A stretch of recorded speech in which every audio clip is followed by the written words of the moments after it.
Jučerašnji dan ostaće krupnim slovima upisan u historiju Donje i Gornje Drežnice.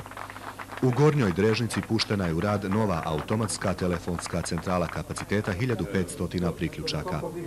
Svečanostima u Drežnici prisustvovali su uz veliki broj mještana federalni premijer Edhem Bičakčić, viceguverner Hercegovačko-neretvanskog kantona Hamo Masleša, predsjednik vlade kantona Mirsad Šarić, gradonačelnik Mostara Safet Oručević i mnogi drugi. Premijer Federacije BiH Edhem Bičakčić. Svi ovi objekti služit će za dobrobit ovoga kraja, za ljude ovoga kraja i omogućit će i brže veze sa svijetom i one najbrže putem interneta i ostalih veza. Ja vjerujem da je ovo početak budućeg razvoja ovoga kraja. Sa modernim komunikacijama vi ste dio ukupnog svijeta. Šta za stanovnike Drežnice znače novi asfaltirani put i nova telefonska centrala?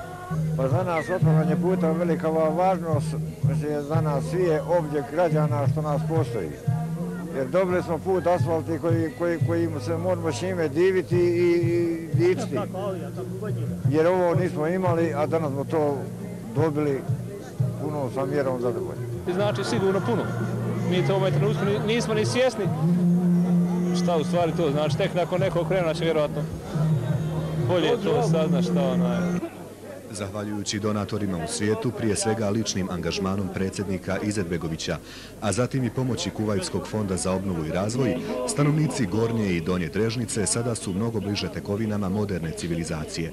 Nadati se da će ovaj kraj uskoro postati mjesto brzog razvoja. U kulturno-zabavnom dijelu programa nastupile su mostarske kiše i folklorne grupe.